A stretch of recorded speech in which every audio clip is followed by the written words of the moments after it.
मैं doctor Rajiv Kakkar, regency hospital Kanpur.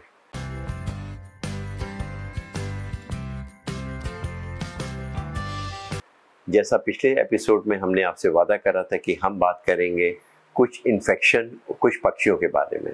जी हाँ, वो पक्षी कबूतर हैं जो एक शांति के प्रतीक तो हैं, लेकिन उनकी संख्या आजकल दिन पर दिन बढ़ती जा रही है।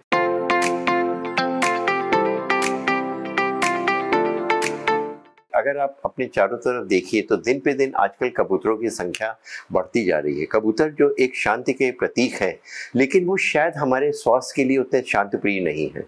वो कबूतर जो आपके चारों तरफ हिलते हैं, आप कबूतर पालते हैं, कबूतर खाना कहलाता है। अगर आप पुराने लखनऊ या पुराने कानपुर में जाएं तो लोग को कबूतर पालने का शौक है, लेकिन कभी कभी आप ये देखेंगे उस घर में उसके आसपास के लोगों को एक हल्की सी खांसी आना, सांस फूलना, हल्का सा फ्लू टाइप के सिम्टम्स होना, ये एक रोजमर्रा के सिम्टम्स आने लगे हैं। जी हाँ, कबूतर हमारे लिए एक हानिकारक हो सकते हैं, वो हमारी स्वास्थ्य को प्रभावित कर सकते हैं। शायद इनके बारे में लोगों को उतना ज्ञान नहीं है जितना कि होना चाहिए था।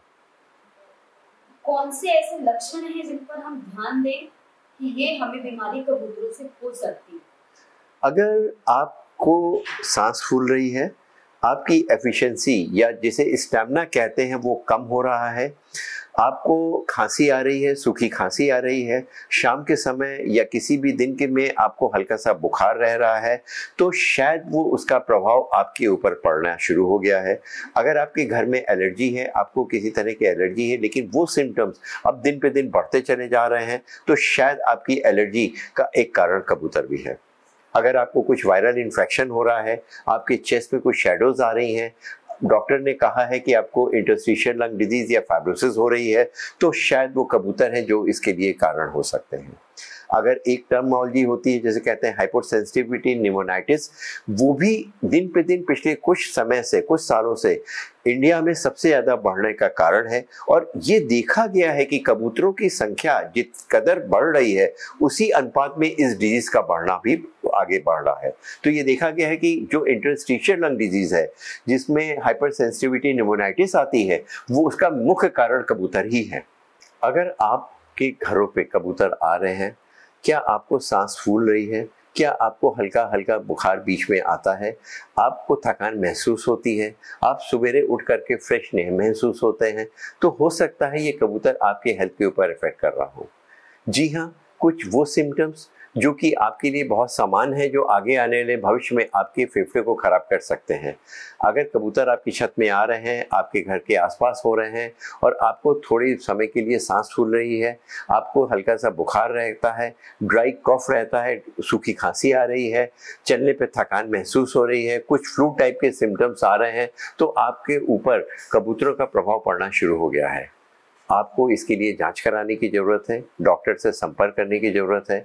कुछ सहज टेस्ट होते हैं जो बहुत एक्सपेंसिव नहीं होते हैं, उनको अगर हम करा लेते हैं, अगर हम एक साधारण सा एक्सरे, एक ब्लड टेस्ट करा लेते हैं, एक कंप्यूटर के द्वारा फेफड़े की जांच, वो जांच जो कि आपकी फेफड़े की कार्य क्षमता देख सकती है।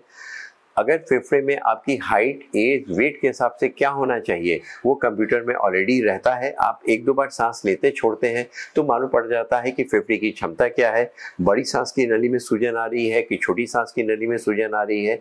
उसी को अगर एक छोटा सा एडवांस टेस्ट कहते हैं, जिसे कहते हैं डिफ्यूजन स्टडी, DLCO कहते हैं, उसमें ऑक्सीजन और हीलियम को डिफ्यूज करके ब्लड में ले जाते हैं और ये देखते हैं क्या आपका डिफ्यूजन उस समय इफेक्ट तो नहीं हो रहा है, उसके द्वारा आपका लंग शिंक तो नहीं हो रहा है।